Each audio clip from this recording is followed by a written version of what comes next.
willkommen. Mein Name ist Kati. Schön, dass ihr wieder eingeschaltet habt oder vielleicht auch neu mit dabei seid. Herzlich willkommen. Ja, ihr seht es.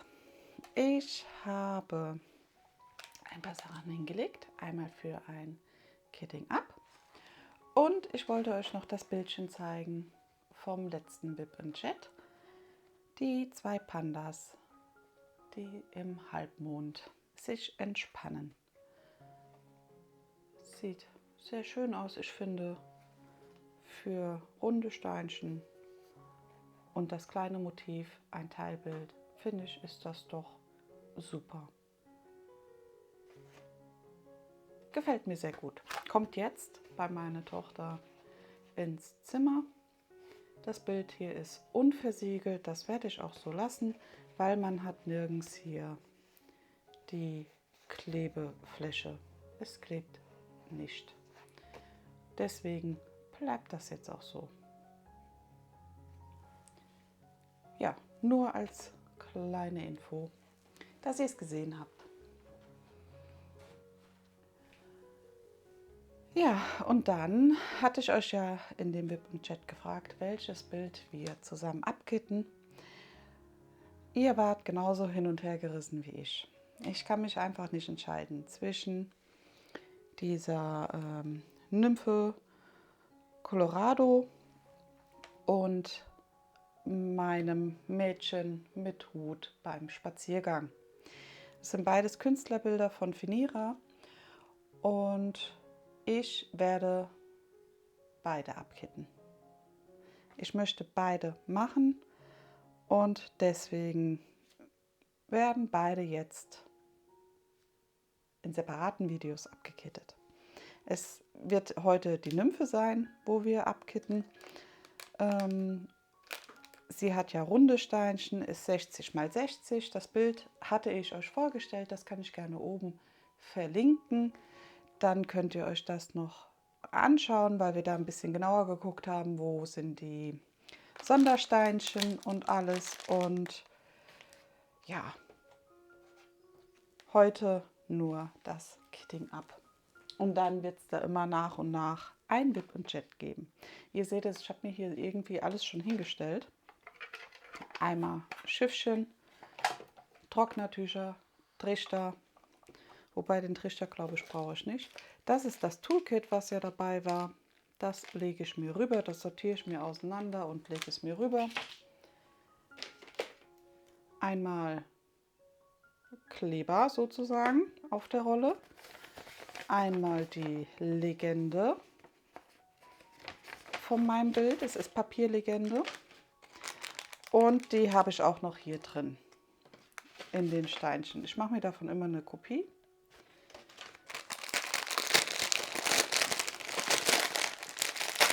Denn das Original behalte ich normalerweise immer und die Kopie zerschneide ich mir für auf die Döschen. Und die richtige, die vorher dabei war, die kommt in mein Journal rein. Mit Start- und Enddatum und. Ihr seht es, noch ein Schiffchen, eine Schere, einmal noch das Release Paper, weil ich darauf angesprochen wurde, wie man das einsetzt oder wie ich es einsetze. Das wollte ich euch auch noch zeigen. Jetzt bei dem Kitting Up, ich wollte schon Down sagen, aber es ist ein Kitting Up. Und einmal sozusagen die Box, wo meine Steinchen reinkommen. Der Deckel kommt rüber. Und ich hole als erstes mal die Farben raus, die Steinchen, damit wir da nicht so viel Gekruspel einfach haben.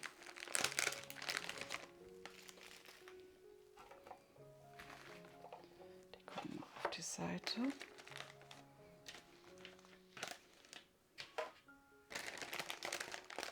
Ich bin ja in so Kitting Ups nicht sehr geschickt drin. Deswegen traue ich mich die auch nicht so zu machen, weil ich mir dann immer denke, mein Gott, derjenige, der das jetzt gerade sieht, der denkt sich, seltene Person da, die hinter der Kamera sitzt und das macht. Ja, aber Übung macht den Meister, wie man so schön sagt. Also dachte ich mir, übe ich das Ganze jetzt. Ja, genau, der kommt noch hier hoch. Die Steinchen. Hier werde ich hingehen, mir die Legende einfach ausschneiden. Ich muss mal gucken, ich glaube, hier kann man ruhig die Nummern und alles dran lassen.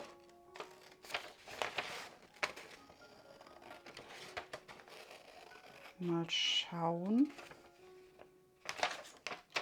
Doch.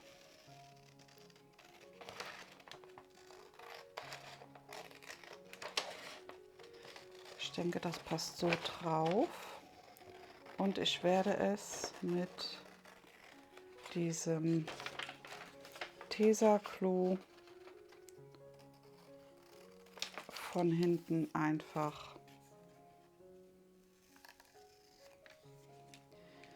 kleben. Das Bildchen schneide ich mir auch noch aus mit der Nummer,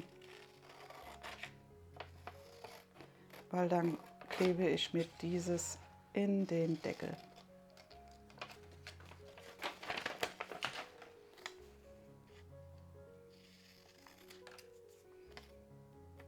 Damit ich weiß, von was die Steinchen sind.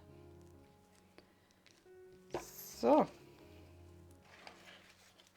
Das hier schneide ich mir nachher noch zurecht, weil da kann ich noch meine Notizen und alles draufschreiben. Oder wenn ich Bilder wegräume, mache ich mir immer so, Moment, ich kann es euch sogar zeigen. Ja, mache ich mir immer so kleine Zettelchen, die ich mir dann draufklebe, weil ich die Bilder nicht so lagern kann, weil ich kriege die nur so in meinen Schrank rein. Wenn überhaupt, wenn sie in den Schrank überhaupt kommen. Ja, und deswegen hebe ich mir da auch diese Zettelchen dann auf. Das hier schneide ich mir dann noch ab und der Rest wird einfach aufgehoben. Das kann man noch verwenden, finde ich. Ja, so ist es. Wie gesagt, der kommt nachher in den Deckel rein. Den lege ich jetzt rüber. Und hier werde ich jetzt einfach mal hingehen und versuchen, soll ich doch noch mal den Zettel, damit ich den Kleber da noch drauf machen kann. Einfach mal schauen, dass ich das mit dem Kleber so hinbekomme. Bin ich aber doch, wir machen das außen.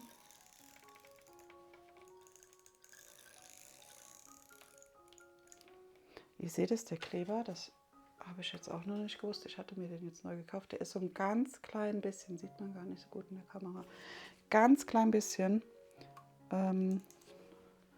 rot-rosa gefärbt, damit man sieht, wo man schon geklebt hat. Aber es steht drauf, er ist transparent. Zumindest stand das auf der Packung.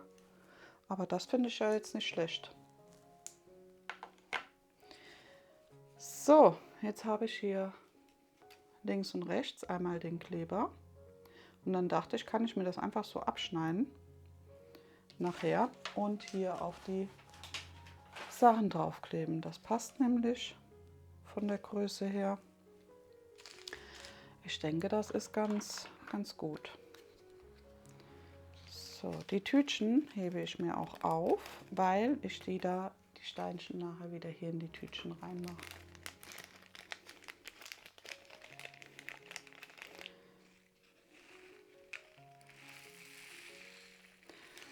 Ja, bei mir die Woche ist wieder wie im Flug vergangen. Es ist sagenhaft, wie die Zeit vergeht, verrinnt. Also, das ist schon, ja gut, aber wenn auch immer irgendwas ansteht und immer irgendwas zu tun ist, ist das schon, ja, auf der einen Seite schön, auf der anderen Seite denkt man sich, oh je, ich habe noch das und das und das und das. Aber wie gesagt, es ist so flott gegangen. Gut, war nicht immer erfreulich. Das ist halt so, was will man machen. Aber gut, kann man auch nicht ändern. Was soll's. Denn die Woche war ich mit meiner Hündin spazieren. Einmal hier in der Stadt bei mir. Oder Stadt, Kleinstadt ist es ja eher. Und was soll ich euch sagen? Normalerweise gucke ich, also ich bin sehr aufmerksam, wenn wir hier gehen, beim Spazierengehen, weil halt immer Mist rumliegt auf dem Boden. Kennt ihr bestimmt. Ja, aber diesmal, ich habe nicht richtig geguckt. Ich war sehr anscheinend in der Zeit gerade wirklich sehr, sehr unaufmerksam. Und was soll ich euch sagen? Sie ist in ein Stück Glas getreten, meine Hündin. Tja. Und hat sich natürlich an der Vorderpfote außen aufgeschnitten. Also die Vorderpfote, wenn das jetzt ihre Pfote ist, hat sie sich hier den Ballen von ihrer Pfote leider aufgeschnitten. Das hat natürlich geblutet wie verrückt und also meine Hündin, ich weiß auch nicht, die ist wahrscheinlich ein bisschen komisch. Aber vielleicht ist das beim Hund generell, bei den Tieren so. Sie hat das nicht gemerkt. Also die ist ganz normal neben mir noch weiter her. Sie hat auch nicht gefiebt oder sowas, wie das passiert ist. Gar nichts. Ja, und auf einmal dachte ich, wie sie 2 Meter vor mir war mit der Leine, dachte ich auf einmal, was ist das denn? Ist sie da irgendwo reingetreten? Komisch, guckst du mal kurz. Ja, und dann habe ich das erst gesehen.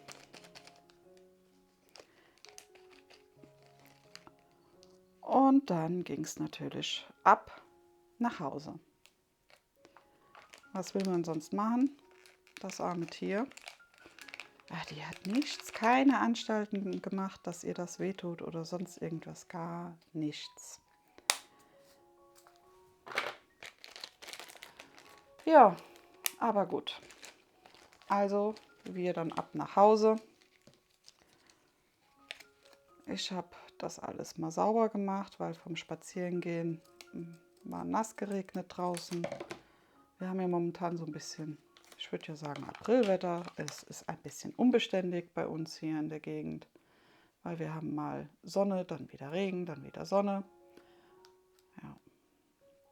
Aber diesmal, ja, also war halt nass geregnet, die Pfote, feucht vom Gras und von allem.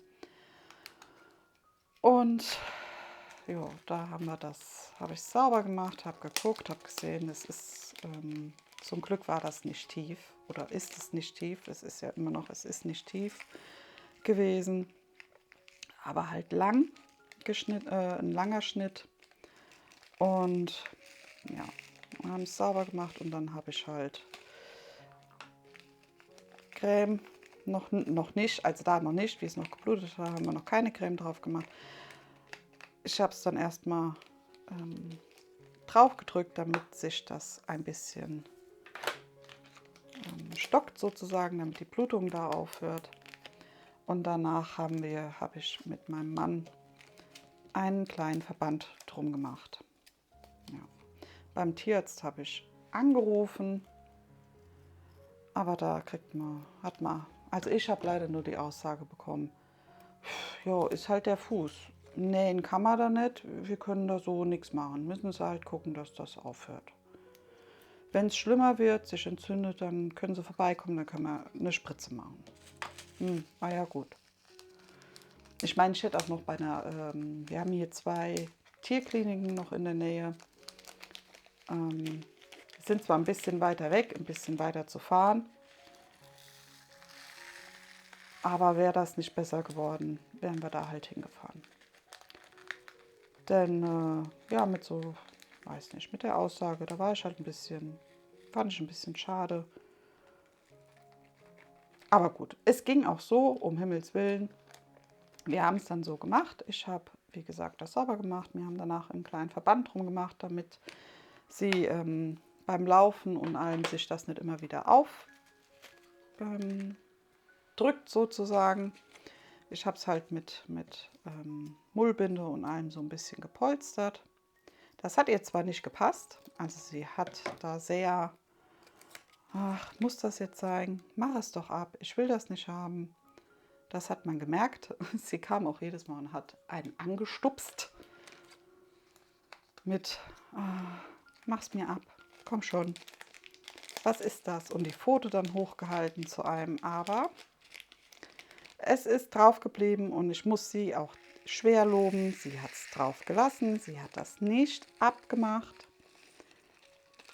Sie hat es fast, obwohl doch gute 24 Stunden hat sie es dran gelassen. Und erst am nächsten Tag morgens,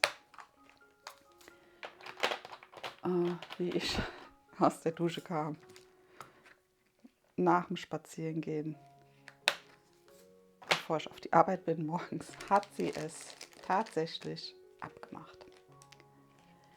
Da hat man dann gehört, rob, rob in ihrem Körbchen und dann war das halt ab. Aber es war, zu nicht, aber es hat nicht geblutet.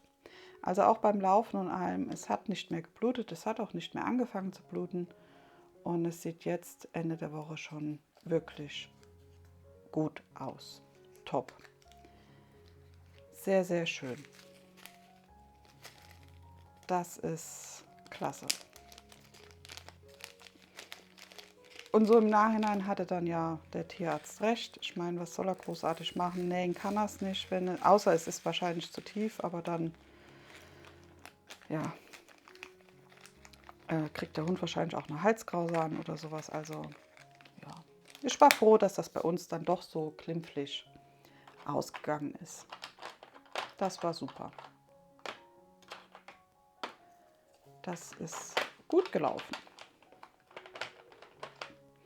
Aber trotzdem hat es mich geärgert, dass ich das nicht so mitbekommen habe.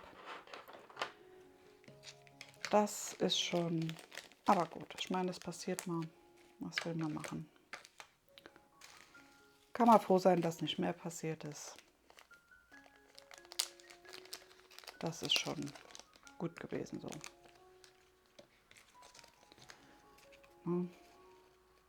Ja, und das war sozusagen der Start in unsere Woche. Die Kinder haben Ferien. Die haben sich natürlich mega gefreut, dass sie ausschlafen konnten. Das sind auch welche. Es sind Ferien. Mein Mann ist ja noch arbeiten, ich auch. Also wir haben kein Frei jetzt, keinen Urlaub oder sowas. Aber ich finde es so goldig. Ich gönne das ja meinen Kindern. Wenn wir, ich habe die Woche dann mal angefangen und gefragt, ob ich ein bisschen früher gehen darf. Und dann war ich auch an 2 Tagen früher daheim. Und dann komme ich nach Hause und denke so, siehst du mal, was soll ich euch sagen? Da haben die Kinder noch im Schlafanzug. Also sie waren noch im Bett mittags.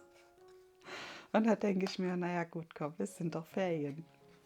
Es ist ja nicht schlimm, um Gottes Willen. Aber ich finde das so süß und ich gönne das denen, um Gottes Willen. So schön. Ich habe auch meine Kinder unheimlich gerne daheim in den Ferien. Also mir machen die Ferien nichts aus, ich habe das gerne. Und ich bin immer froh, wenn sie ja, sich einfach entspannen können. Ja. Schule ist Schule, sie müssen auch lernen, aber sie dürfen sich auch in den Ferien einfach mal entspannen. Ich glaube, da könnten wir uns alle eine Scheibe abschneiden in unserem Urlaub, bis mittags im Schlafanzug mal zu bleiben. Ich bin da auch nicht so der Typ für, aber da dachte ich ja eigentlich, haben sie ja recht. Ne? Es ist ja eigentlich eine schöne Sache, sich so entspannt dann zu verhalten und ja, den Tag einfach so zu genießen. Der einzigste Nachteil ist, wenn sie Ferien haben, sie essen. Sie essen wie verrückt, sie haben immer Hunger, immer. Man ist kaum zu Hause und dann heißt es, was gibt's denn zu essen? Man kriegt einen Anruf auf die Arbeit, Mama, was kann ich denn essen? Es ist nichts da, Mama, ich habe so Hunger. Und dann denkt man sich, wieso, ich war doch einkaufen, wir haben doch das. Nee, das ist schon leer. Was? Aber ja, sind halt im Wachstum, sage ich mir immer. Oh. Also das ist was schon Bombe ist. Das ist sagenhaft. Ja, das, ne? So ist das. Aber das kennt ihr vielleicht bestimmt auch von den Kindern oder vom Partner oder aus der Familie, Geschwister und.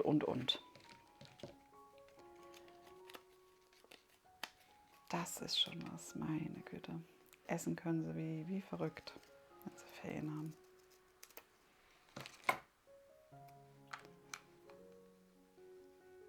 Ja. Ja, genau. Und apropos Essen.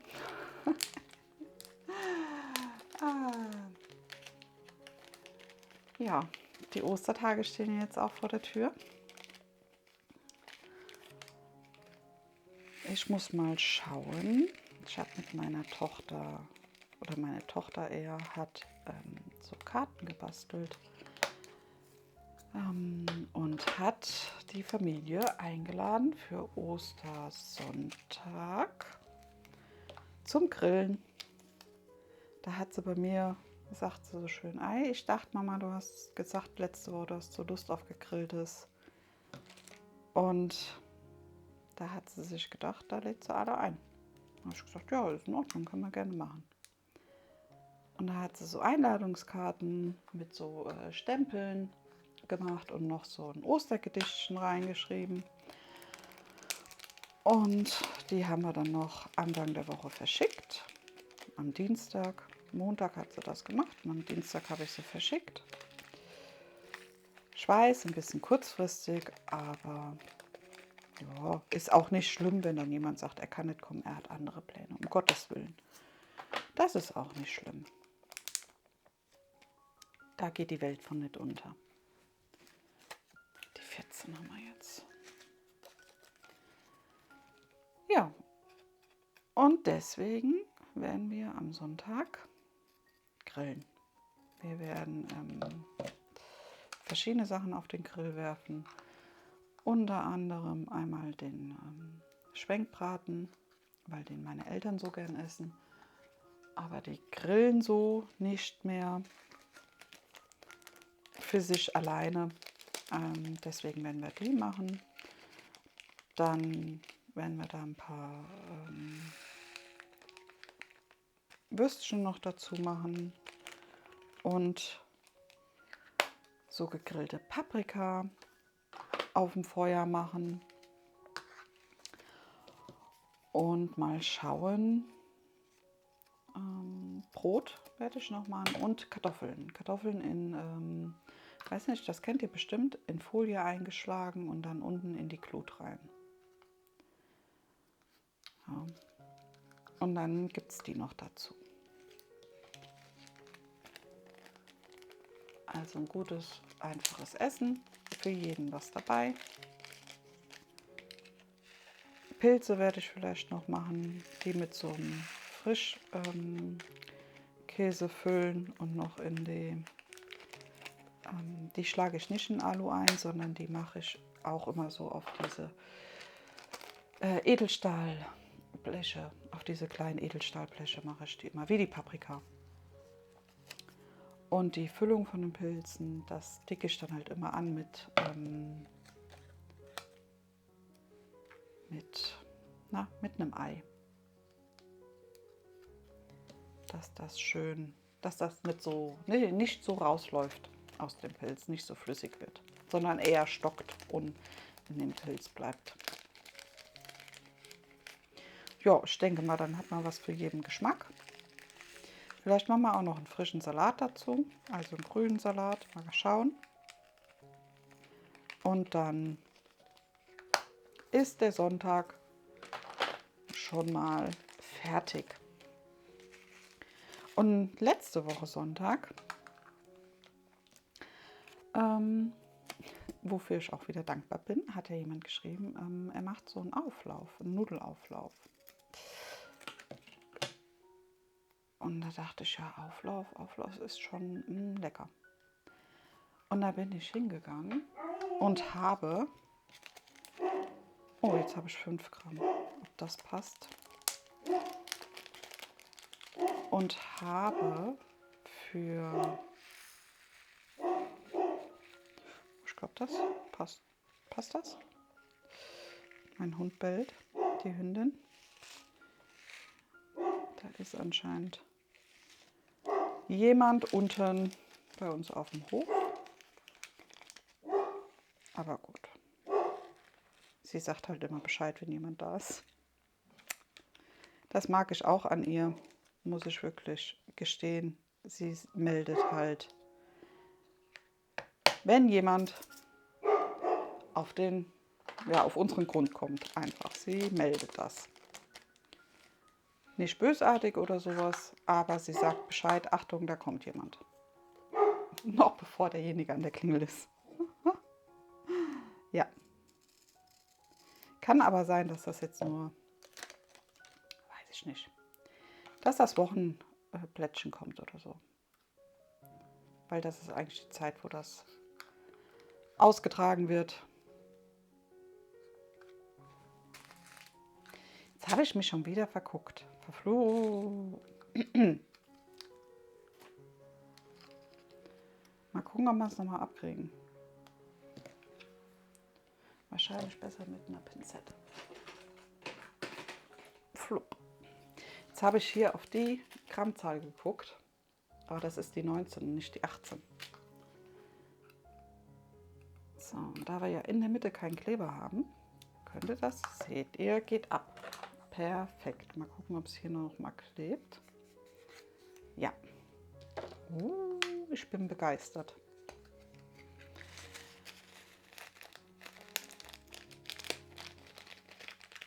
Ja, jetzt weiß ich auch nicht mehr, wo ich war. Ach so, mit dem Auflauf. Und da dachte ich, so ein Auflauf ist ja schon was Schönes. Es ist schnell gemacht, finde ich. Und es ist ein schönes Essen. Und deswegen bin ich hingegangen. Ich hatte noch Hackfleisch und habe eine Art Hackfleischsoße gemacht. Aber keine, ja, nicht so Bolognese-mäßig, sondern ja, Hackfleisch halt. Und habe das dann in die Auflaufform gegeben. Habe dann da drauf Käse gemacht. Habe auf den Käse gefrorene Kroketten gemacht. Und habe das dann auch in den Backofen geschoben. Total lecker. Habe kurz 10 Minuten, bevor ich es rausgenommen habe, auch nochmal über die Kroketten Käse gemacht. Und dann war das Essen fertig. So lecker und so gut. Also Wahnsinn. Das hat wirklich super geschmeckt. Das werde ich nochmal kochen. Das war klasse. Ja. Wirklich lecker. Es ist leider nichts mehr übrig geblieben. Ich hätte mir gewünscht, dass, also sonntags von dem Essen, wenn da immer noch was übrig bleibt, wird das am Dienstag nochmal gegessen. Also, dann hat man das schon mal gekocht. Aber es ist nichts übrig geblieben. Leider. Ja. Aber so war es. Ich bin ja froh, dass es allen geschmeckt hat und dass sie es gegessen haben. Genau. Tja, so war es halt. Jetzt muss ich mal gucken. Ich habe gar nicht mehr so viele kleine. Jetzt gucke ich mal ganz kurz. 8 Gramm, 7 Gramm. Dann nehmen wir doch noch den. Ja, aber sonst die Woche irgendwie gab es alles und nichts. Also die Kinder hatten sich einmal durch den Kühlschrank gegessen. Ich habe einmal Nudeln mit Fleischwurst gemacht. Also Nudeln gekocht und angebraten und dann angebratene Fleischwurst noch dazu. In der Pfanne halt. Was auch immer zügig und schnell geht, finde ich. Das finde ich immer sehr angenehm. Und dann hatten wir noch Cordon Bleu. Ich habe noch Cordon Bleu gemacht. Aber gekaufte, also fertig gefüllt waren sie diesmal. Ich hatte keine Muße, sie zu füllen. Deswegen gab es die fertig. Und dann habe ich hier ein Hundehaar. Und dann habe ich, was hatten wir noch? Einmal selbstgemachte Nudeln mit Tomatensauce. Und gestern Donnerstag hatten wir Spinat, Spiegelei und Kartoffeln, also ganz klassisch für Gründonnerstag.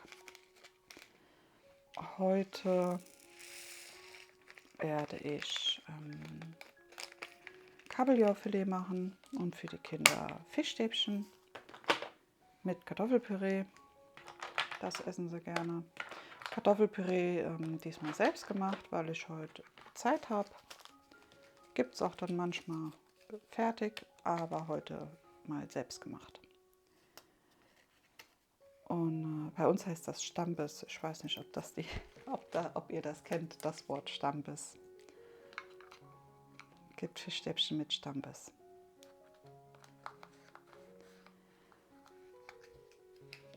Ja, das. Und dann, was haben wir denn die Woche noch? Ich weiß gar nicht mehr. Ich habe es mir auch diesmal nicht. Wartet mal. Ach, ich habe am Mittwoch. Das war auch lecker. Nicht am Mittwoch. Doch, am Mittwoch. Am Mittwoch habe ich Nudeln aufgebraucht.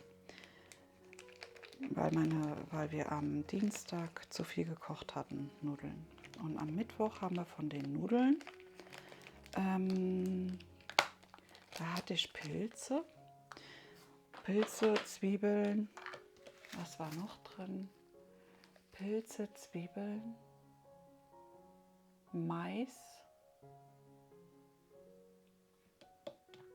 War noch was drin? Mais? Erbsen. Pilze, Zwiebeln, Mais und Erbsen habe ich angebraten, angeschwitzt und habe dann die Nudeln da reingemacht. Die waren ja dann schon gekocht vom Dienstag her. Und habe das dann mit also wirklich nur ein bisschen Sahne und Milch, mehr Milch wie Sahne, und so ein Päckchen Sahnekäse abgeschmeckt und habe das, ja, so eine, ja, ich hätte jetzt gesagt, so eine Fungi-Pfanne draus gemacht. Wegen den Pilzen halt, weil ich habe viele Pilze reingemacht. Das war auch sehr lecker und habe das danach noch mit Käse überbacken. Aber in der Pfanne. Also die Pfanne, nur den Reibekäse halt drüber und dann Deckelchen drauf und noch mal kurz ziehen lassen. Das war auch lecker. Und am Dienstag hat meine Tochter gekocht gehabt. Die hat gekocht, hat sich ein Rezept rausgesucht online und hat Spaghetti Carbonara gemacht. Also das hat sie auch super gemacht. Wirklich schön, hat sie klasse gemacht. Alles eigenständig.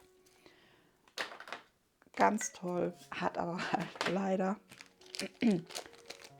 so viele Nudeln gekocht gehabt. Leute, ich habe Nudeln gehabt. Also, sie isst ja gern diese Spaghetti-Nudeln, also lange Nudeln.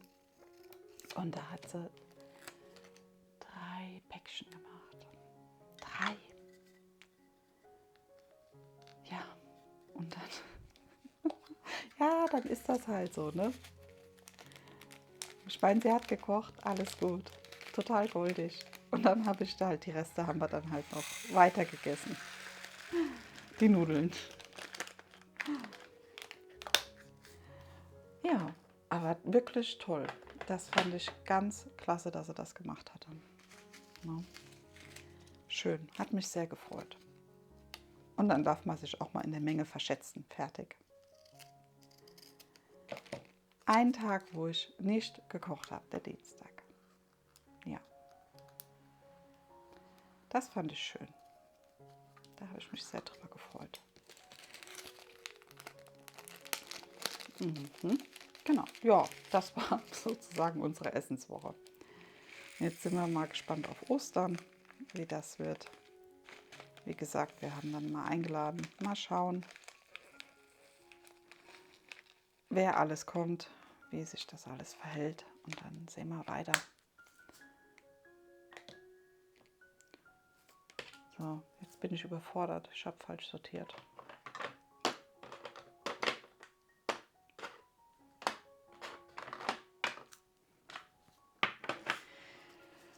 Ja. Ich muss mal gucken, vielleicht sortiere ich mir das da auch noch um. Mal schauen, weiß ich noch nicht. Wird man sehen. So.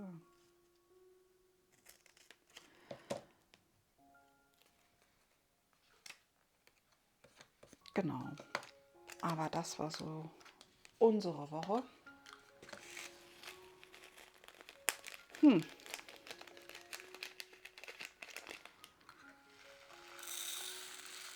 Jetzt nächste Woche startet bei uns wieder die Schule. Hatten halt kurze Osterferien, aber besser wie gar nichts. Ja, ich muss ja meinen Sohn sehr loben. Also, dass der hatte ja das Praktikum gemacht und hat jetzt, sie müssen bis Mai eine PowerPoint-Präsentation da gemacht haben über das Praktikum. Bis Mai. Das ist, ja, ich finde es viel Zeit. Also, ja. Und ja, er hat das schon soweit fertig. Also er hat sich die Notizen gemacht, er hat die Sachen, die Bilder schon sich vorbereitet. Er hat schon gesagt, ey, so und so will ich es machen. Ganz fertig konnte er sie nicht machen, weil die Lehrer müssen da wohl eine Datei freigeben, damit die Schüler das machen können. Und was ja dann nicht schlimm ist, können sie ja dann machen. Und dann hat er schon mal seine Sachen. Also er hat auch schon die Texte vorgeschrieben, seinen Wochenbericht, seinen Tagesbericht und ja, das Praktikum so hatte mir sehr gut gefallen.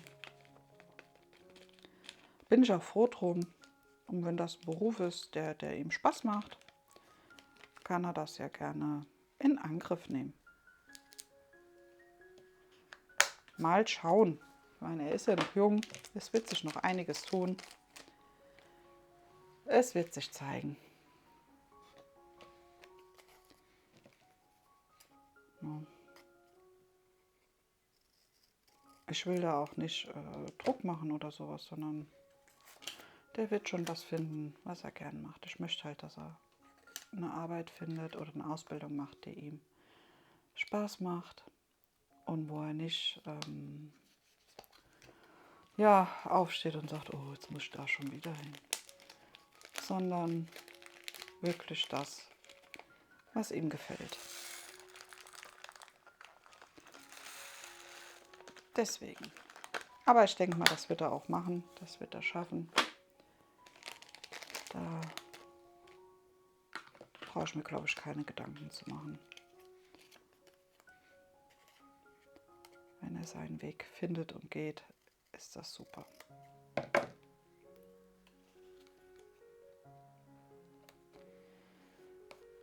So, wir haben immer noch ein paar Farben.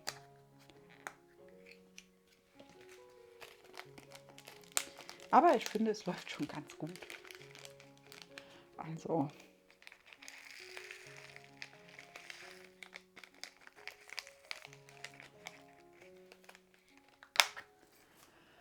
ne?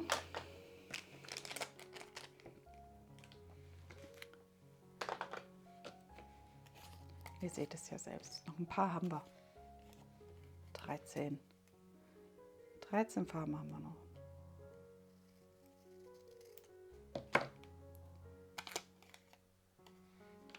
Und das hier ist auch schön. Das hier ist ein eckiges, ein rundes Kit. Und das andere mit dem Mädchen mit Hut beim Spazieren ist eckig. Und ich mag es immer gern, wenn ich eckig und rund jeweils eins am Start habe. Weil dann kann ich immer gucken, heute mag ich das, heute mag ich das. Und dann, je nachdem wie die Lust und Laune fällt, kann ich dann gucken.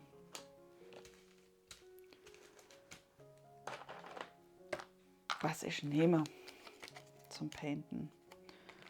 Und dann mache ich freitags mal dieses oder den anderen Freitag das. Und dann seht ihr die Bilder nachher auch fertig. Ich glaube, das ist ganz gut. Ja.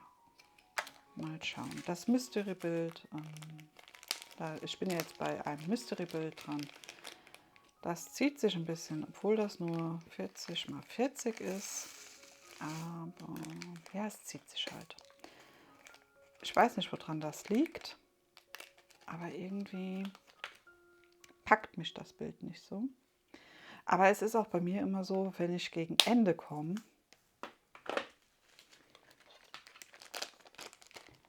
habe ich irgendwie die Lust an dem Bild verloren irgendwie. Ich weiß nicht, wie ich es genau sagen soll. Aber das Ende zieht sich immer ein bisschen bei mir. Warum auch immer. Ne? Weiß nicht. Kennt ihr das?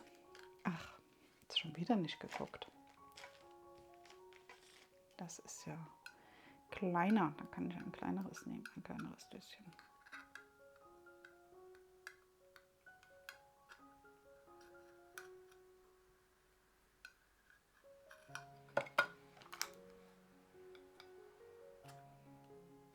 So. Weil 3 Gramm, das passt ja locker noch hier rein. Hoffentlich. Doch, eben, das war ja auch, glaube ich, 3 Gramm.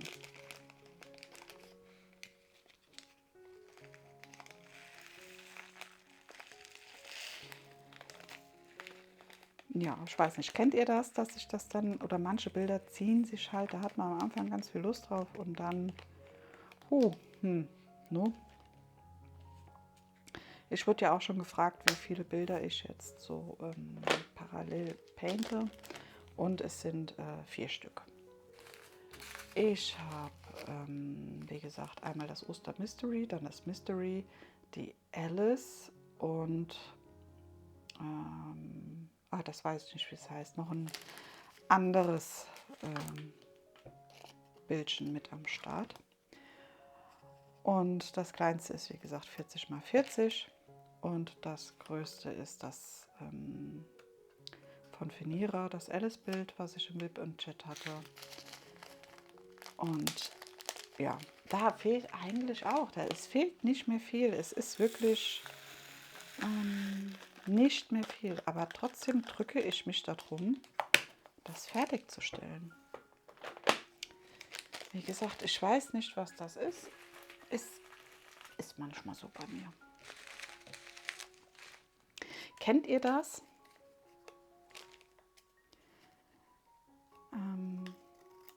Vielleicht kann ich da, ja, weiß nicht, findet man irgendwie eine neue Motivation? Ich hoffe jetzt, dass hier die Motivation so nach dem Motto ist, ich habe dieses Bild abgekettet, ein neues, und ich starte dann mit dem und ich möchte das andere aber doch fertig haben. Ich meine, das ist auch innerhalb, ich gehe mal davon aus, dass das wenn ich das painte, 4 Stunden, also ich denke mal, da ist noch 4 Stunden zu painten, höchstens. Und dann ist das fertig, aber trotzdem.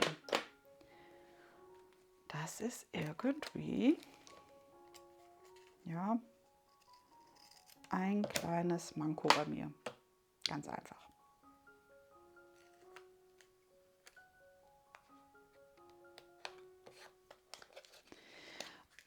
Naja, vielleicht kennt das ja jemand von euch. Was habt ihr denn Ostern so geplant? Habt ihr da irgendwas? Unternehmt ihr irgendwas? Verbringt ihr es mit der Familie? Entspannt ihr euch zu Hause oder seid ihr vielleicht weggefahren? Oder, was macht ihr denn so über Ostern? Wie gesagt, wir sind hier zu Hause, wir grillen. Und dann schauen wir mal. Natürlich gehen wir noch auf 1, 2 Besuche, also wo wir noch hinfahren. Aber das sind halt auch keine Ewigkeiten, so nach dem Motto. Ja. Das ist schön, aber brunchen oder sowas gehen wir zum Beispiel nicht.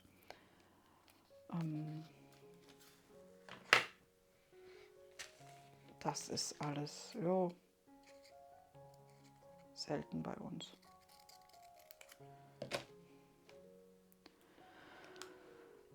Ja, genau. So, das. Ich hoffe, hier die Döschen. Ich muss mal gucken, ich habe von dem hier noch eins. Ich glaube, das hole ich auch gleich mal noch. Dann kann man da nämlich noch diese mittleren Döschen nehmen. Denn wir haben ja noch ein paar Farben und ich habe nur noch die großen gleich übrig.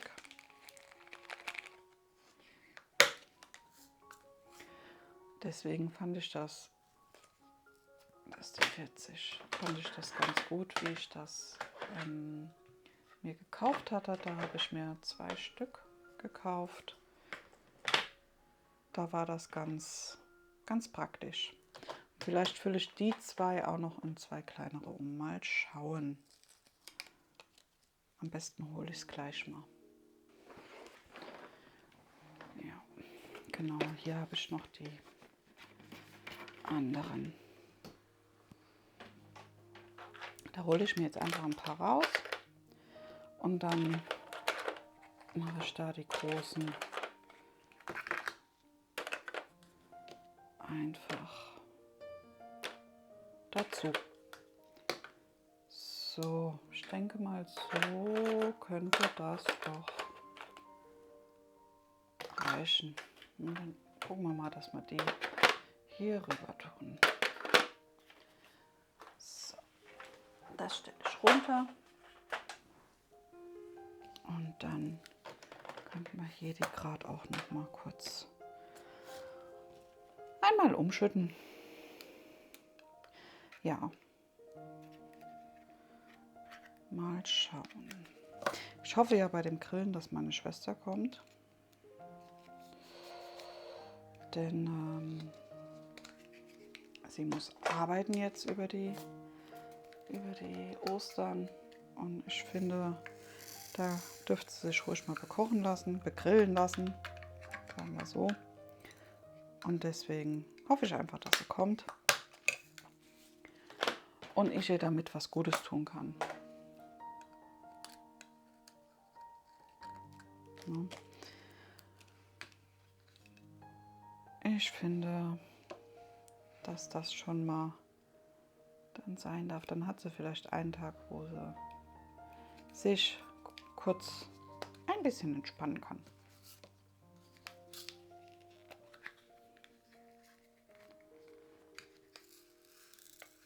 Ja.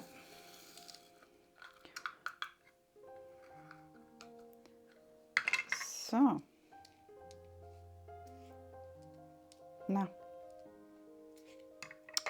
Ei. Jetzt. Also ich muss sagen, das gefällt mir doch ganz gut so mit den Klebedingern da. Die lassen sich auch noch mal gut ablösen. Ist jetzt nicht so, dass das schwierig ist. So, die 41.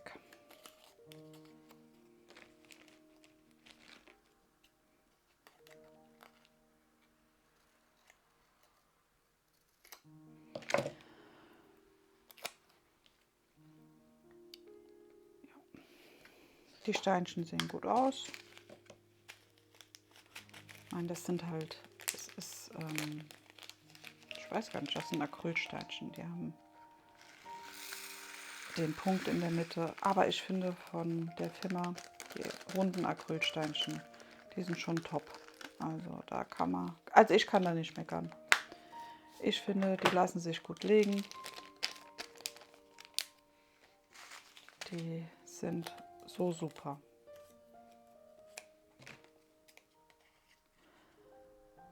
Ja. Wetter könnte ein bisschen besser sein. Es regnet und regnet und regnet. Was ein bisschen schade ist. Aber gut, vielleicht ist ja am Sonntag schönes Wetter. Obwohl, das wäre auch nicht schlimm, wenn es da regnen würde. Weil wir haben unseren Grill überdacht.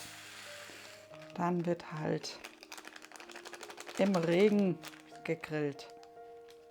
Also wir werden nicht nass, aber ne? Ihr wisst, was ich meine. Gleich kommen wir zu unseren AB-Farben. Und das andere Bild hat ja Fairy Dust Farben. Deswegen, da freue ich mich auch schon drauf. Also Fairy Dust Farben zu painten ist ja auch, jetzt habe ich da, seht ihr das? Einmal nicht konzentriert und fluppdiwupp. Na komm, zu viel abgeschnitten. Ich meine, man kann es ja noch lesen, aber trotzdem. Das sind dann auch so Sachen, wo ich mir dann denke, Mann, verdammt nochmal. Gut, passiert. Man kann es ja noch lesen, das Symbol ist auch noch da. Von daher passt das. Ja.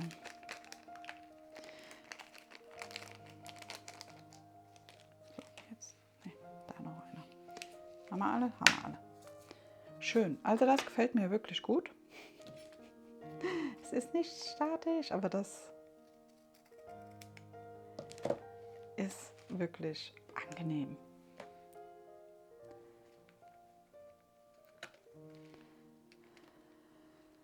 Jo, so ist es. Mal schauen, was die nächste Woche so bringt. Es ist ja für mich eine kurze Woche, weil Ostermontag ist noch frei.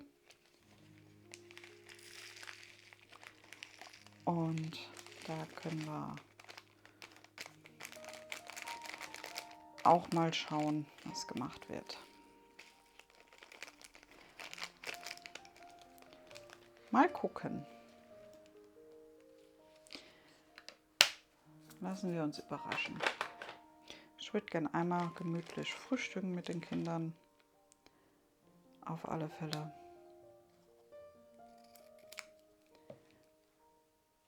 Ich denke mal, das kriegen wir auch hin. Hey, jetzt muss ich mich aber wirklich wieder konzentrieren. Schon wieder so abgeschnitten. Mal schauen. Kriege ich unsere Bilder. Mal gucken, wie ich das sortiere. Dass ich die da alle reinkriege.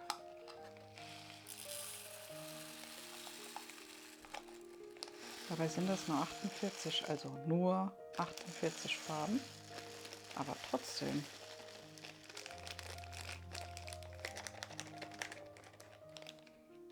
So, seht ihr?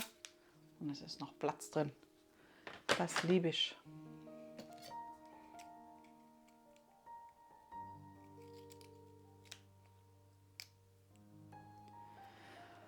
Ja, so ist das.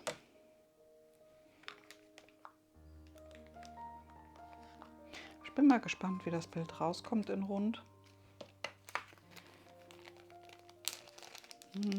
Warten wir es mal ab. Es ist ja,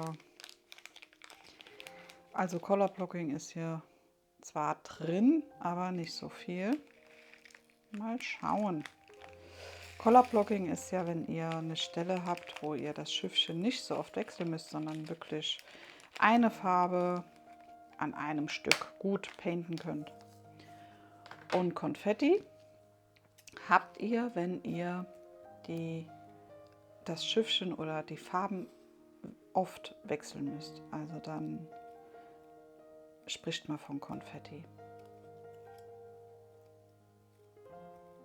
Und es sind manchmal so und manchmal so. Ich finde es immer ausgewogen toll. Also gerne. Denn gegen Konfetti habe ich nichts, weil das gibt ja die schönen Details.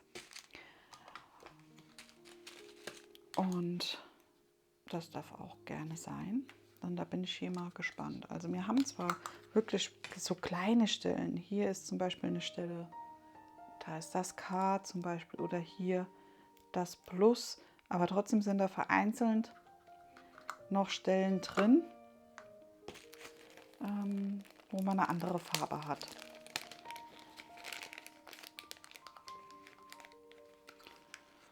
Ja, sehen wir mal. Ich zeige euch gleich noch, wie das mit dem Release-Papier ist. Und jetzt weiß ich nicht, wir sind ja haben ja schon einige Zeit. Ich bin halt ein wenig lahm. Wir haben schon einige Zeit zusammen verbracht. Jetzt weiß ich nicht, ob ich es euch noch anpainten soll. Oder wir machen das nächste Mal dann ein Paint with Me, wo das Bildchen hier kommt. Und dann schauen wir gleich noch kurz, wie man das Release-Papier benutzt. Es tut mir jetzt leid, dass das am Ende ist. Ich hätte es vorher machen sollen, habe ich aber nicht dran gedacht. Da muss ich ehrlich sein. So, Trocknertücher waren umsonst und Trichter auch. Aber nicht schlimm, kommt weg. Das ist hinten in meinem Aufbewahrungsdings. So, die hier Tütchen, die mache ich mir nachher rüber. Die lege ich jetzt einfach nur kurz weg, dass wir das andere noch machen können. Die schmeiße ich gerade nach hinten. Fertig. Flupp. Ich weiß ja nicht, wie andere das machen. Die können das dann immer so fein und säuberlich und alles, aber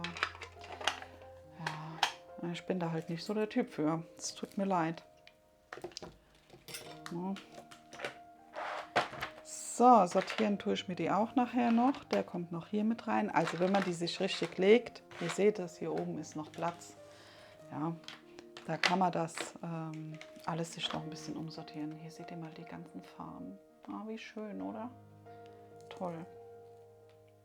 Obwohl ich nicht gedacht hätte, so jetzt hier drin sieht man schon, es sind schon recht dunkle Töne mit dabei.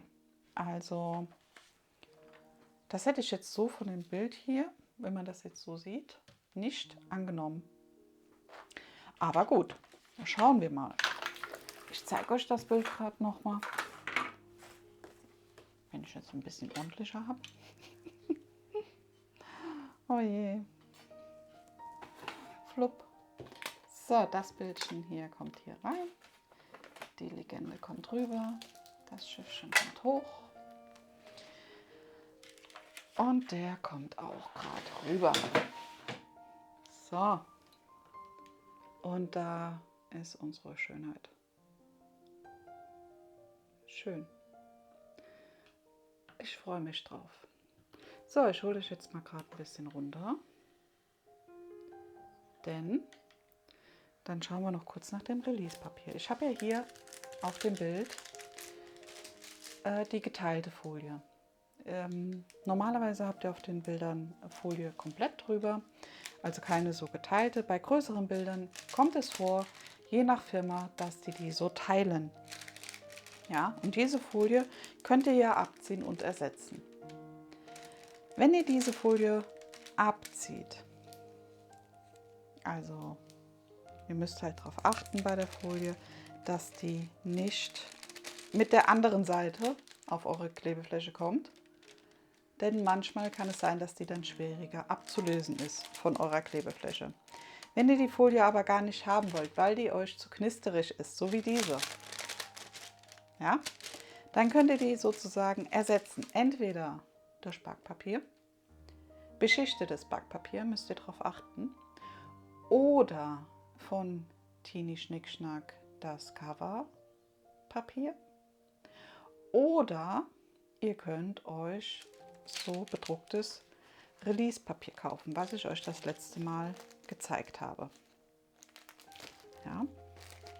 Das hier ist jetzt von dem letzten Mal, wo ich euch von Janine X gezeigt hatte. Das sind so süße, bedruckte Papierchen. So, der hier hat die Größe 9×13. Hier steht auch drauf wiederverwendbar. Und ihr habt hier hinten auf dem Papier eine Beschichtung. Ja? Und wenn ihr die Folie abmacht, könnt ihr rein theoretisch hingehen. So, ich mache mal gerade die Folie zurück. Seht ihr es? Hier ist noch Folie. Könnt ihr hingehen und da das Release-Papier drauflegen. Ja? Und so viel und so oft wie ihr wollt, egal wie. Ja, ihr könnt das benutzen. Flupp. Machen wir mal kurz ein bisschen hübscher. Und dann könnt ihr das als Folie verwenden. Natürlich müsst ihr euch im Klaren sein, es deckt euer Motiv ab. Also ihr seht nicht mehr durch. Ja? Was ich persönlich aber nicht schlimm finde, weil ich lasse immer einen Teil der Folie drauf. Und nur da, wo ich gerade am Arbeiten bin, habe ich mir jetzt angewöhnt, nutze ich das Release Paper. Ja. Ihr könntet auch jetzt, wenn ihr noch Folie so habt, zurückgeschlagen, die Folie auch noch mal drüber laufen lassen. Ja. Das ist gar kein Thema. Dieses Release Papier hier von Janine X könnt ihr auch rollen, das bleibt, es hält. Es ist wirklich ein sehr schönes Produkt, muss ich sagen. Aber das werdet ihr auch mit dem Papier von Tini Schnickschnack, mit dem Coverpaper, ist das genauso. Bei Tini Schnickschnack habt ihr noch ein Raster mit drauf und allem, also auch sehr, sehr schön. Ja? So, und hier, wir kleben das jetzt gerade mal drauf. Und dann kann man da sich die Sachen abnehmen und einfach painten. Ja? Ich werde halt hier bei diesem Bild noch hingehen und mir die Ränder abkleben. Die Ränder heißt hier diesen kleinen Kleberand, weil der hier schon ein bisschen drüber geht, über die zu paintende Fläche. Der geht bis hierhin, ich weiß nicht, ob ihr das sehen könnt. Aber den werde ich mir halt mit Washi Tape abkleben, damit ich da nicht diese, ja, damit sich da einfach nicht diese Fusseln sammeln einfach. Ne? weil ich das dann schöner finde. Macht mir halt dann mehr Spaß, wenn ich die Ränder abgeklebt habe. Ja? So, und so könntet ihr das dann anwenden, euer Releasepapier. Es geht auch, wie gesagt, noch einmal komplett rückstandslos ab, was auch immer sehr schön ist. Und ihr könnt es halt wieder verwenden. Ne? Sehr praktisch, finde ich.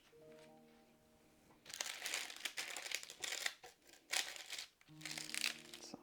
Und ich gehe halt immer hin jetzt, wenn ich mir meine zu paintende Fläche freigeschnitten habe, klebe ich mir dann das Releasepapier unter die Folie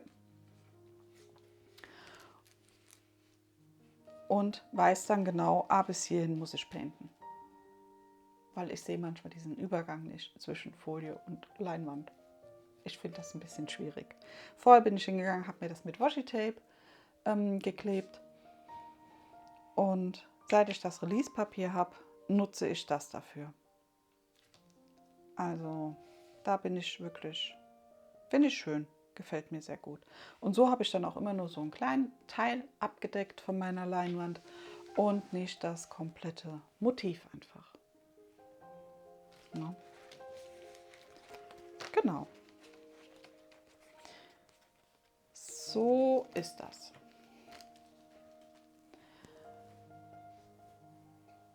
Ja. So, dann würde ich sagen, hören und sehen wir uns das nächste Mal. Ich wünsche euch wundervolle Ostern. Habt Spaß an Ostern. Genießt die Zeit.